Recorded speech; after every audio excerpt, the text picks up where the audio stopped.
Hey there, welcome back to Road to Data Engineer. This is going to be episode 25, I believe.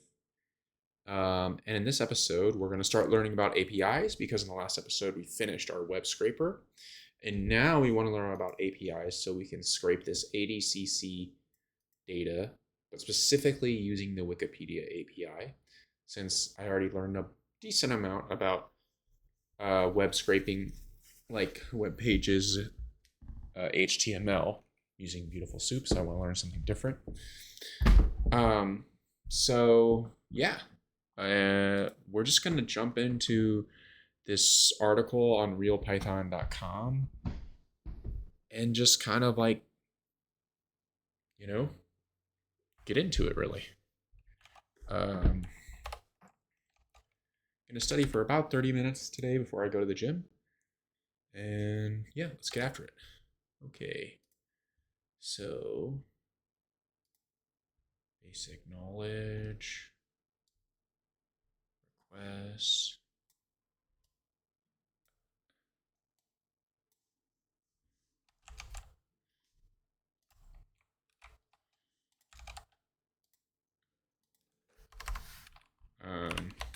Real Python article on APIs.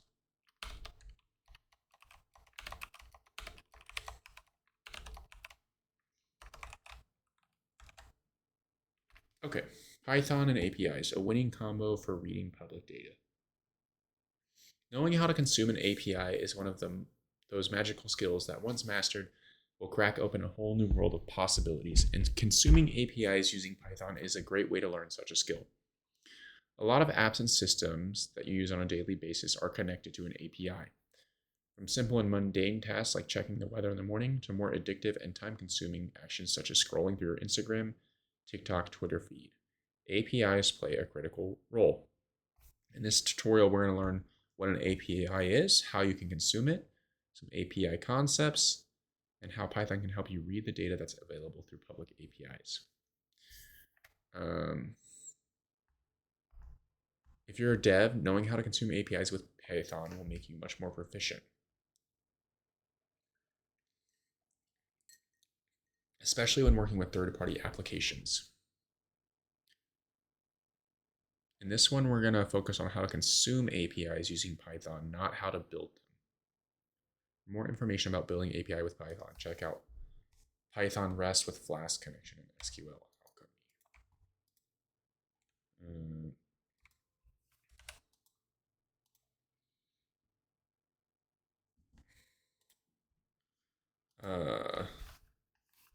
On consuming APIs. Real Python article on making APIs. Okay. Getting to know. API stands for Application Programming Interface. Yep, I have that already in my notes.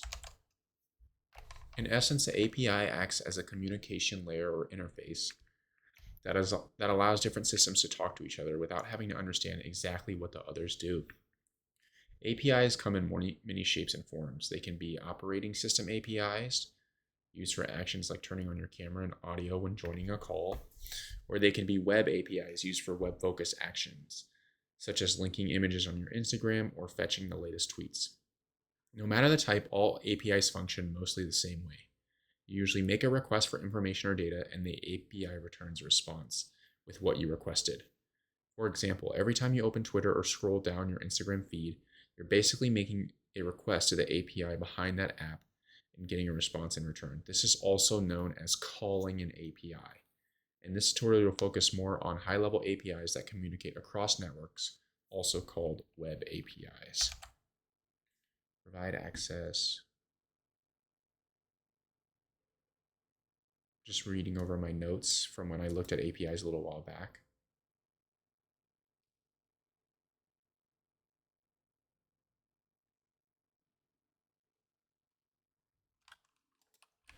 You need to do complex computation. On a basic level, when using APIs, your computer / you make a request to an API server, web server, and it responds to your request. Python request library is the most common way to make an API call using Python. SOAP versus REST versus GraphQL. Even though some of the examples above are geared toward newer platforms or apps, web APIs have been around for quite a long time. In the 90s and early 2000s, two different design models became the norm, exposing data publicly: SOAP and REST APIs.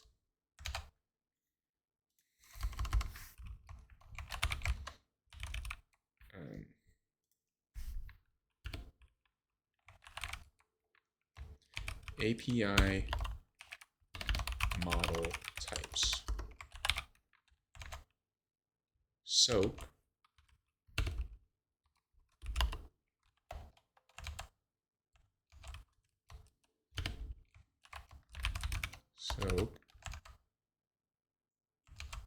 simple object access protocol.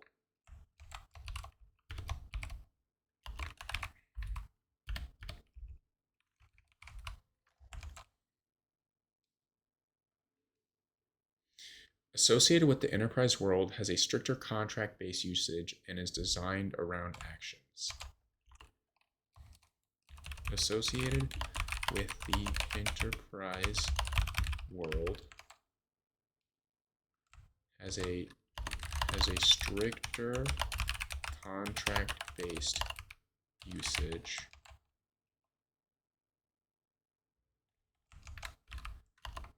designed mostly around actions.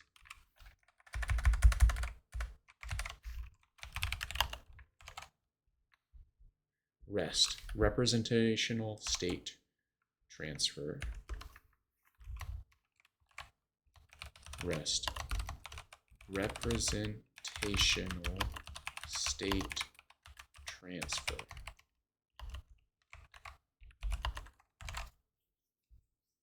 Typically used for public APIs. I've heard the term REST API before. Ideal for fetching data from the web. Ideal for fetching data from the web.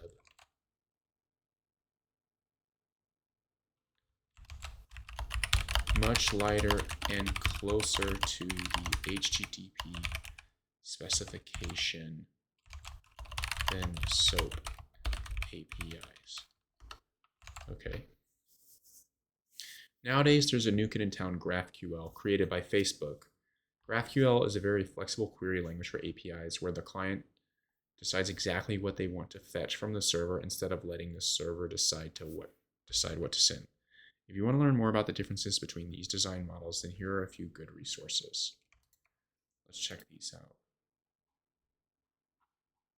Interesting. Super interesting.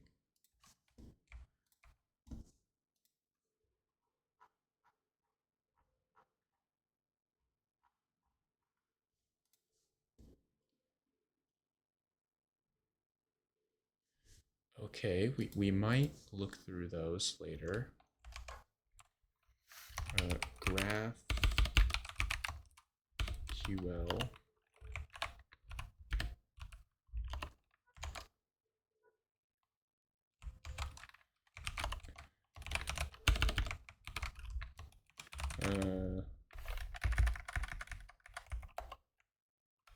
Created by Facebook.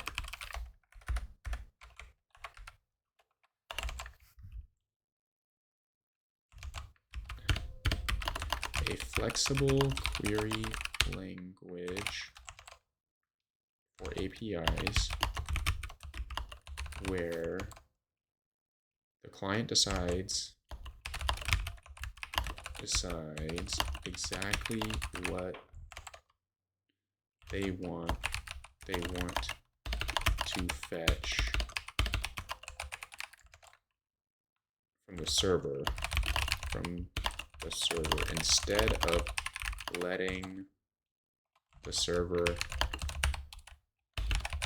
decide what to send.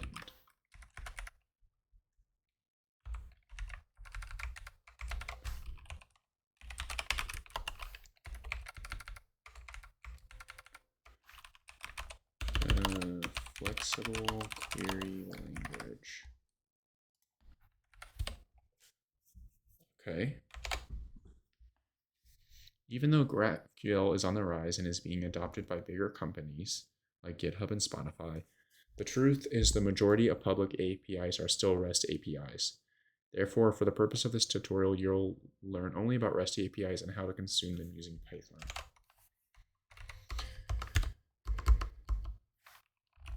REST APIs are the most common.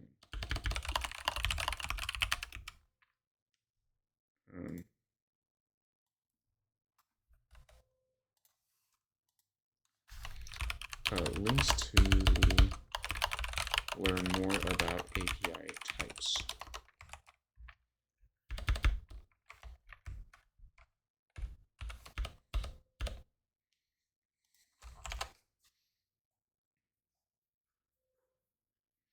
APIs and request, a match made in heaven.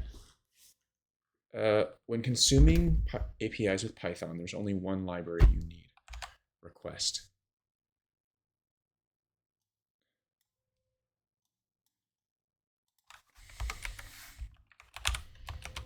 Request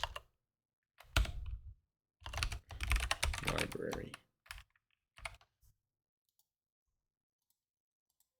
Most popular Python and API requests / calls.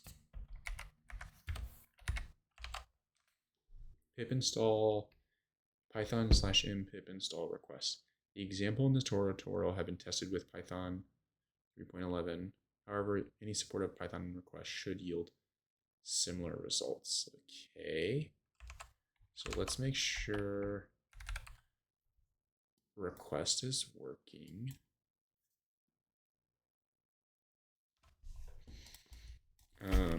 Import request. Nice. Okay, so I already have it installed. That's good to know.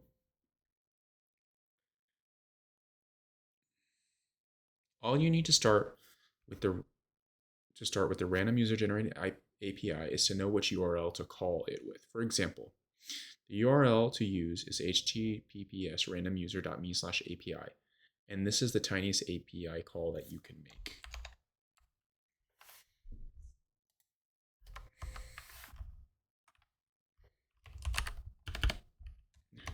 Making an API call.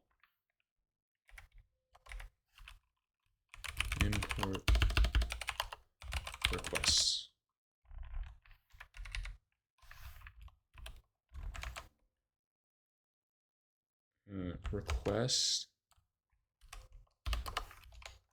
Request.get API URL.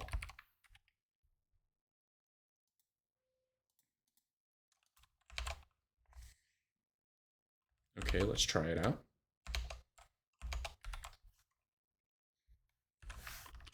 As rq.get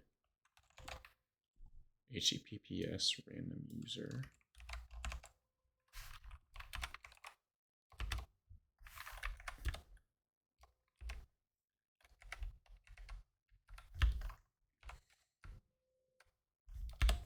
Okay. Response 200. In this example, you import the request library and then fetch or get the data from the URL for the random user generator API. You don't actually see any of the data returned. What you get instead is a response 200, which in API terms means everything went okay. If you want to see the actual data, then you can use .text from the returned response object.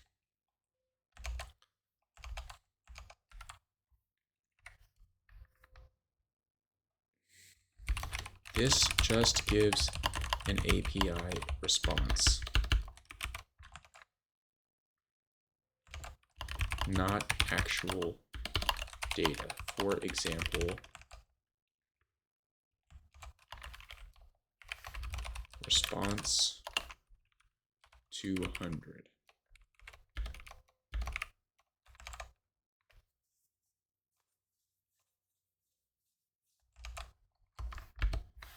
To see actual API data, access the API response via an object using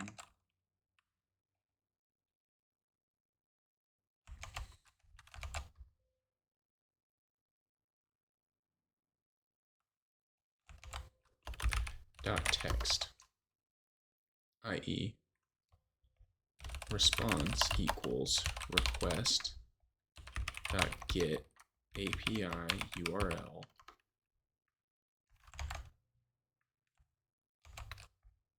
response.text. Okay.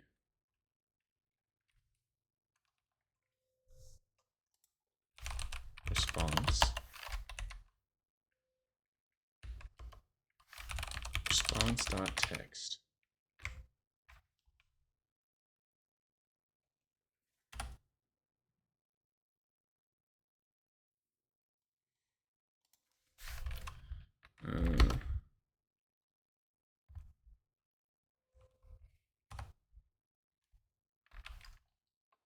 Results, gender, female name, title, Vicky, last, Novas, location. Interesting. In this small example, you import the request library and then fetch. Oh, here we go, sorry. Here we go. That's it. Now you know the absolute basics of API consumption. You managed to fetch your first random user from the random user generator API using Python and the request library. Let's see about doing it again.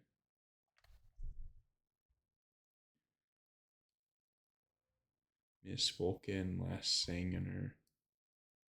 Miss Crystal, last lane. Okay, so it is actually changing every time. As you saw above, the first piece of information necessary for consuming an API is the API URL, typically called the base URL.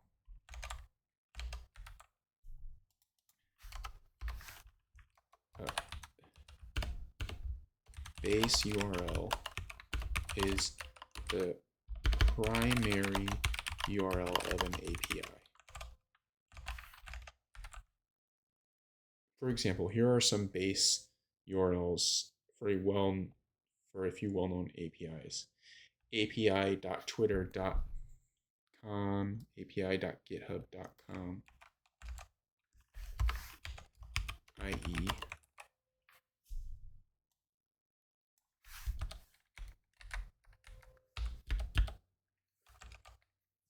As you can see, all of the above start with API and include the remaining official domains such as twitter.com or github.com. There's no standard for how a base URL should look, but it's quite common for it to mimic the structure. What happens if I go to one of these URLs in my browser?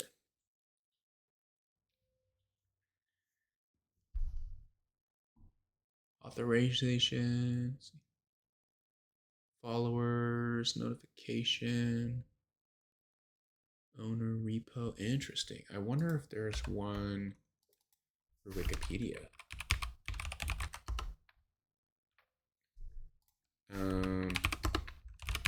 Wikipedia API.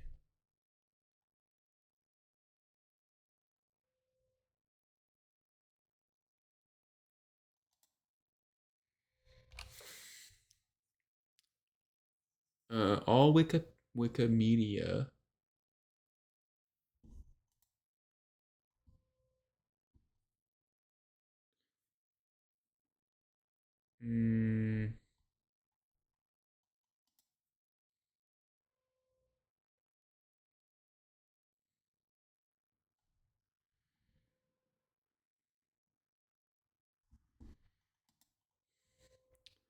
Media, the three.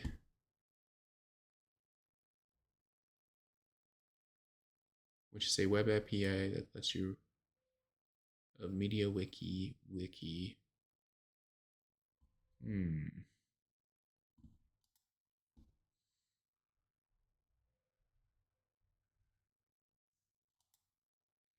Wikipedia API documentation. Wikipedia Usage. Goal of Wikipedia. Retrieving information from Wikipedia. Below are example common uses. Wikipedia, my project name.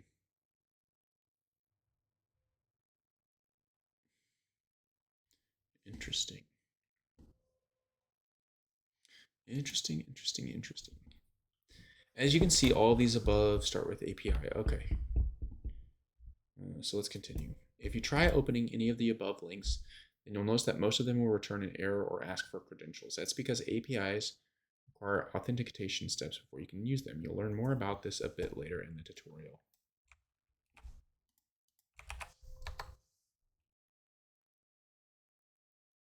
Let's see if I can call the API.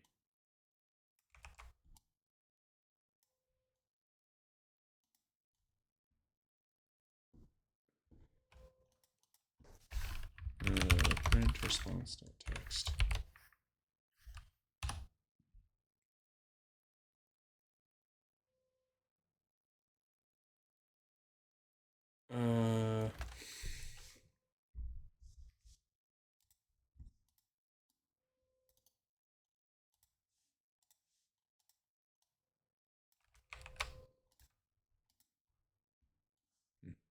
Nice, there we go.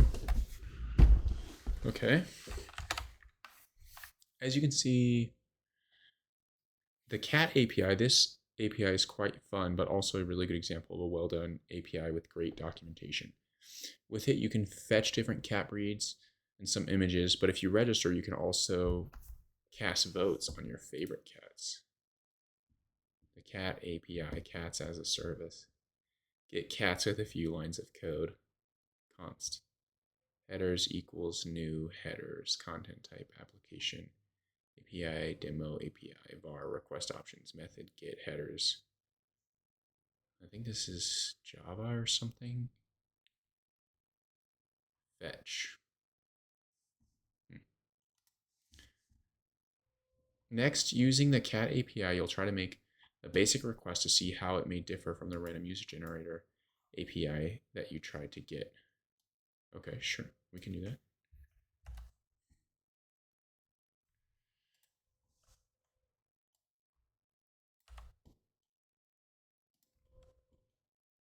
The message, the cat API version 1.3.9.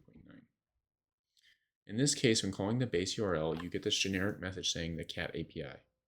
This is because you're calling the base URL, which is typically used for very basic information about an API, not the real data. Calling the base URL alone isn't a lot of fun, but that's where endpoints come in handy. An endpoint is a part of a URL that specifies what resource you want to fetch. Okay. Endpoint.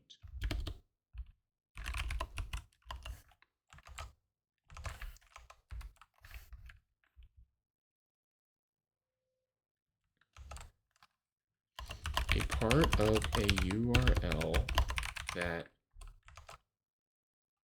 specifies what resource you want to fetch. Makes sense. Well-documented APIs usually contain an API reference, which is extremely useful for knowing exactly which endpoints and resources an API has and how to use them. API reference. Well-documented APIs contain a reference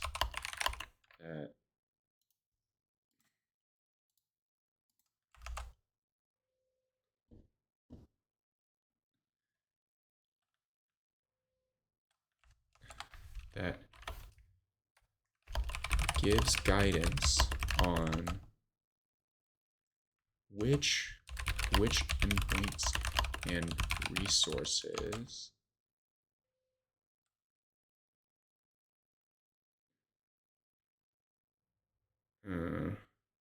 an API has, and how to use them. Makes sense. You can check the official documentation to learn more about how to use the cat API and what endpoints are available. In there, you'll find a /breeds endpoint you can use to fetch all the available breed resource objects. Now, give it a try in code locally using the breeds endpoint and some of the API knowledge that you already have.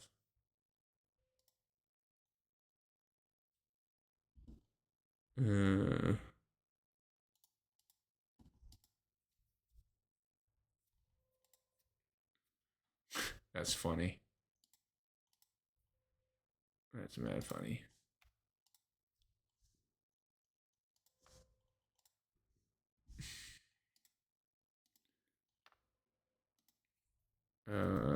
Basics. Filter by breed. Oh shit, the dog API has the same structure as the cat API, so please use the same documentation. In your code, replace the API reference from API, the cat API.com with API, the dog API.com. Well, we're using the dog API.com because I be loving the dog /breeds. Example of how to filter images by breed.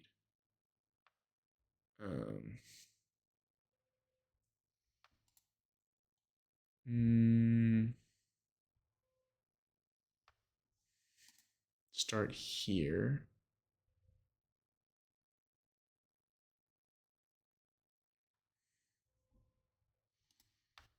Getting images.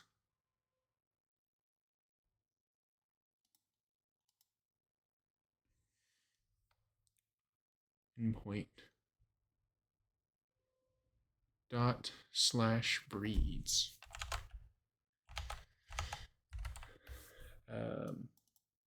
The dog API.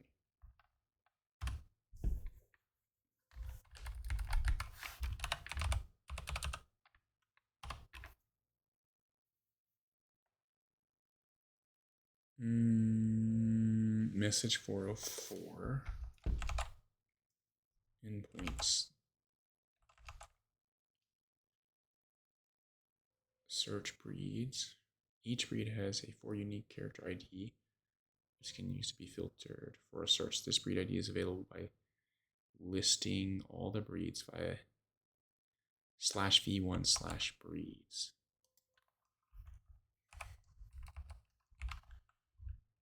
Okay.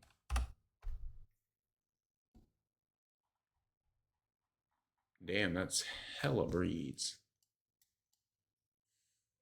That's a lot of fucking breeds. Ooh. Weight imperial. Height imperial. ID 1. Name. Red 4. Interesting.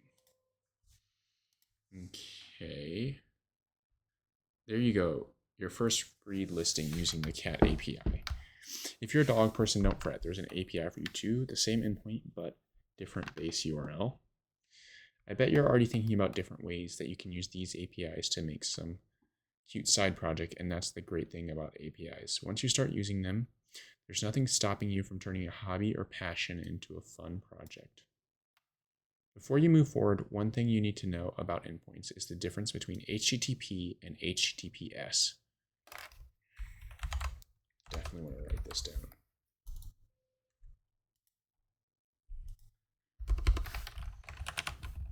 HTTP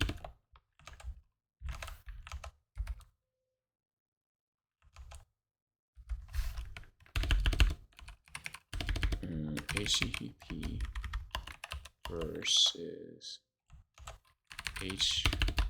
HTTPS. In a nutshell, HTTPS is the encrypted version of HTTP, making all traffic between the client and server safer. When consuming public APIs, you should stay away from sending any private or sensitive information to HTTP endpoints and use only those APIs that provide secure HTTPS base URL.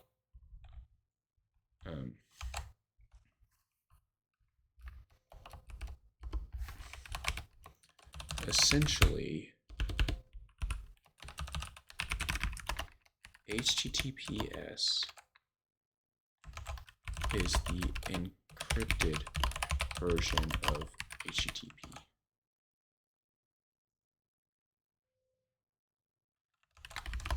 Ensuring traffic between the client and server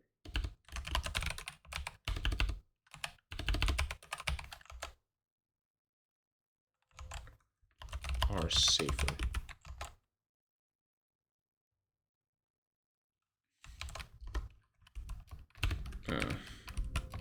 Stay away from sending any sensitive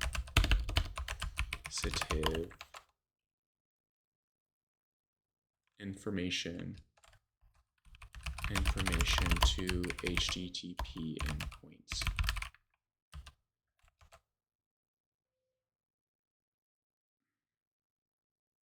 Only use APIs that provide HTTPS endpoints.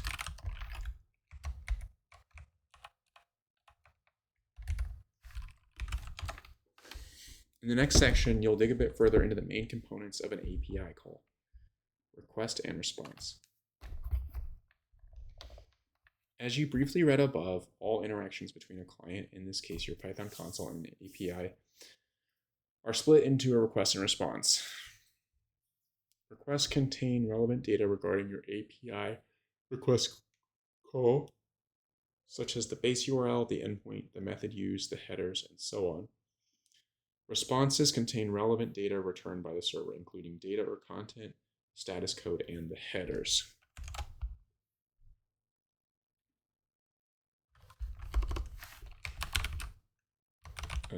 Request versus response is request and response.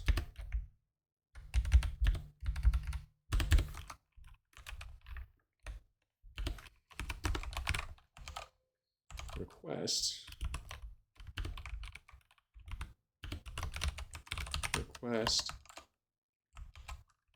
contain data regarding your API request call,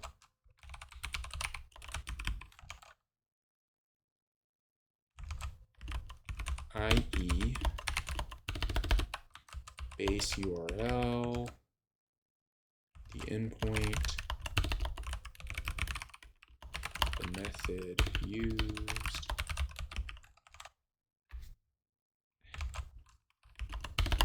the headers, etc.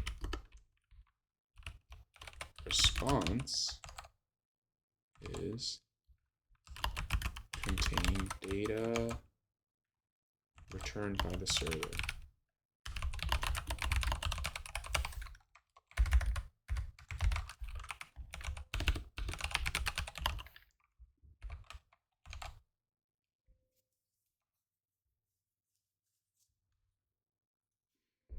Including data or content, i.e. data/content, status code, and headers. Using the cat API again, you can drill down a bit more into what exactly is inside the request and response objects. Response.status code.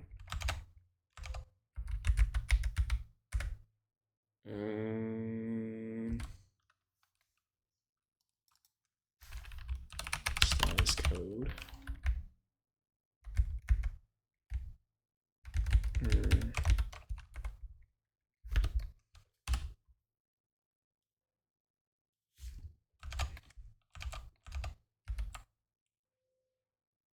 Status code.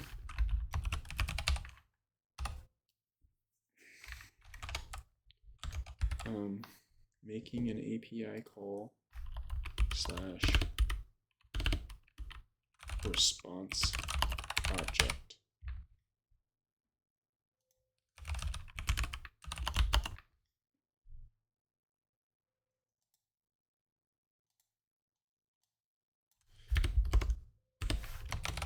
response object attributes.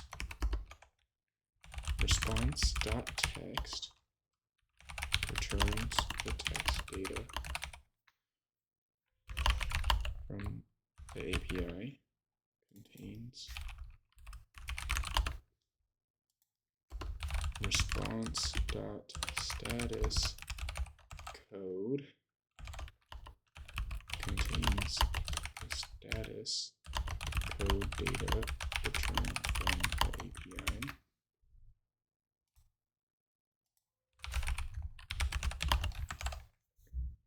Response.headers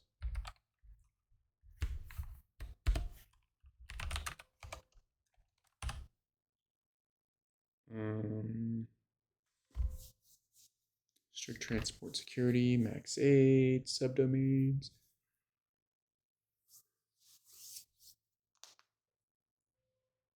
Application, Google front end.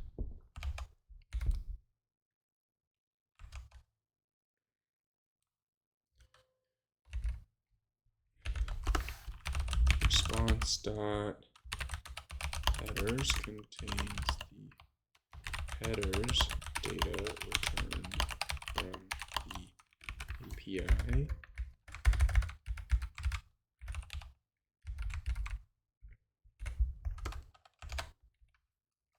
Response.request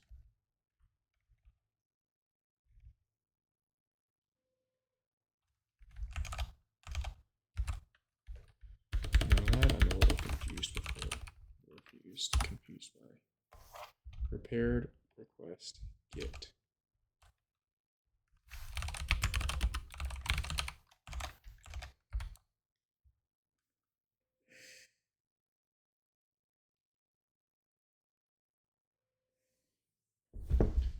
Response dot request request.url. Interesting. Okay, I need to get going and go to the gym. We're gonna kind of leave off here. May do some more later tonight after the gym. We'll see. But we're starting to get in it a little bit. We're starting to get introduced to the very basics of APIs and how to interact with them, and that's awesome. That's really exciting. Thanks so much for anybody who's watching. I hope you have a wonderful evening, and next time we come back, we'll continue to learn about APIs.